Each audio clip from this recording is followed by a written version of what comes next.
Айдана таланты менен таң калтырган жаш сүрөтчү. Ал Улуттук сүрөт академиясын аяктаган. Бала кезинен бери сүрөт тартууга кызыгат. Айдана жолу салынгандан баштап айланасындагылар тарабынан түшүнбөстүктөргө жана кыйынчылыктарга кабылган. Жоолукчан кыздын искусство менен алектенүүсүн көптөр элестете алган эмес. Бирок Айдана жашоо принциптеринен тайбастан жоолукка сүрөт тартуу менен өзүн көрсөтө баштады. Сүрөтчү кыз жоолукту арта бек катар карап, ал аркылуу өз оюн жана дүйнөгө болгон көз карашын жеткирип келет. Айдананын ар бир сүрөтү терең мааниге ээ, баары өзгөчө тартылып, чыгармачылык менен мамиле жасалган. Бул жоолуктардан заманбап сүрөт искусствосын көрө алабыз.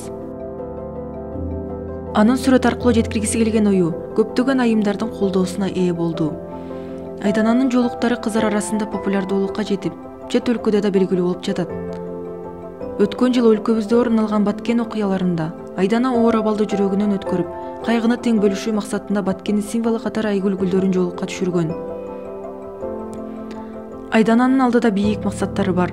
Ал жаш балдардын катылып жаткан талантын ачып, аларды искусство менен чоңойтуу үчүн жана дүйнөнүн өнүгүп өркүндөшү үчүн сүрөт мектебин ачкысы келет. Айдана Усейнованын өзгөчө эмгектерин «Дүйнө мусулман айымдын көзү менен» аттуу арт көргөзмөдө көрө аласыздар.